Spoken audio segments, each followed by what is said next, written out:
Antes da imprensa, o conhecimento caminhava devagar. Cada livro era copiado à mão, letra por letra, em silêncio e paciência. O saber vivia trancado em mosteiros, guardado por poucos e acessível a quase ninguém. Mas, de repente, uma invenção mudaria tudo. Com o som de uma prensa e o cheiro da tinta, o mundo aprendeu a pensar em voz alta.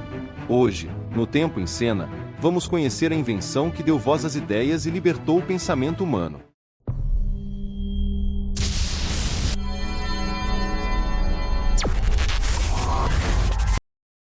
Durante séculos, os livros eram objetos sagrados. Copiados por monges e iluminados por artistas, cada volume era uma obra de arte. Mas o preço do belo era a lentidão. Demorava meses, às vezes anos, para que um único exemplar fosse concluído. A leitura era privilégio. A escrita, um poder. Em meados do século XV, na cidade alemã de Mainz, um homem chamado Johannes Gutenberg ousou sonhar com algo impossível: reproduzir livros em série. Ele combinou o mecanismo das prensas de vinho com moldes metálicos de letras móveis. E, assim, deu voz à revolução mais silenciosa e poderosa da história. O primeiro grande fruto de sua invenção foi a Bíblia de Gutenberg. Impressa em 1455, cada página tinha perfeição quase artesanal. Mas, ao contrário dos manuscritos, podia ser replicada. Pela primeira vez, a palavra divina viajou além dos muros da igreja. E o mundo nunca mais seria o mesmo. Com a prensa, o conhecimento se libertou. As ideias começaram a circular como o vento. Cada cópia gerava novas cópias, e a palavra humana tornou-se multiplicável. Era o nascimento da cultura de massa, o início da era da informação. A invenção de Gutenberg espalhou-se pela Europa como fogo em palha seca. Oficinas de impressão surgiram em Veneza, Paris, Antuérpia e Londres. Livros, panfletos e folhetos tomaram as ruas. O conhecimento, antes privilégio de poucos, começava a se tornar o direito de todos. Cada livro impresso era uma fagulha. E quando muitas fagulhas se encontram, nasce um incêndio. O fogo da imprensa acendeu debates, revoltas e questionamentos. Pela primeira vez, o pensamento podia ser reproduzido, e ninguém podia apagá-lo de todos os lugares ao mesmo tempo. A Igreja, que durante séculos controlara o saber, viu seu poder se abalar.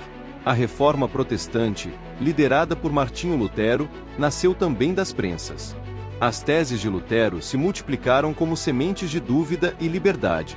E a Bíblia, agora traduzida, podia ser lida por todos.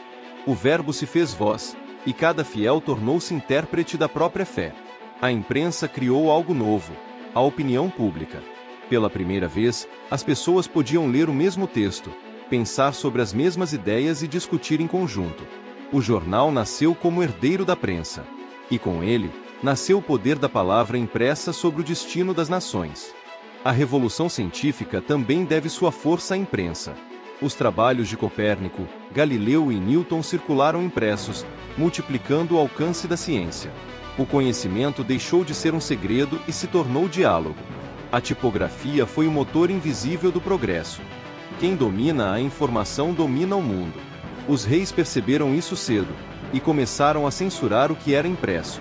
Mas o conhecimento, uma vez impresso, é como água, pode ser contido, mas nunca apagado. A imprensa ensinou à humanidade que a liberdade começa pelo direito de ler. Nos séculos seguintes, cada revolução começou com palavras impressas. Os panfletos de Rousseau e Voltaire antecederam o grito das ruas em Paris. Na América, jornais e folhetos anunciaram a independência antes que os tiros fossem disparados. A imprensa foi o estupim de muitas liberdades e de muitos conflitos. Cada letra impressa por Gutenberg e seus sucessores moldou o mundo moderno. O renascimento da arte, o avanço da ciência, o nascimento da democracia. Tudo começou com tinta e papel. A imprensa foi o primeiro motor da globalização. E seu ruído metálico ecoa até hoje, nas teclas e nas telas. Um livro é uma semente lançada no tempo. Às vezes, germina séculos depois, em mentes que o autor jamais conhecerá. A imprensa transformou cada ser humano em solo fértil para ideias. E o pensamento tornou-se o verdadeiro herdeiro da imortalidade. Mas todo poder carrega sombras. Governos aprenderam a usar a imprensa não só para informar, mas para manipular. A verdade, quando impressa em excesso, também pode se perder entre as mentiras. E assim, o mesmo instrumento que libertou consciências passou a disputar o controle das mentes. Hoje, vivemos a nova era da imprensa, digital, instantânea, global. A cada segundo, bilhões de palavras são publicadas e compartilhadas. Mas a velocidade trouxe um novo desafio. No meio de tanta informação, como distinguir o que é verdade? A liberdade continua sendo um dom e uma responsabilidade. A imprensa ensinou ao mundo que o conhecimento é um direito, não um luxo. Que pensar é tão essencial quanto respirar. E que a leitura é uma forma de liberdade que ninguém pode confiscar. Cada página lida é um voto a favor da humanidade. Ao longo dos séculos, reis, imperadores e ditadores tentaram calar a imprensa. Mas sempre houve alguém pronto para imprimir mais uma página. Porque as palavras têm uma força que não cabe em prisões.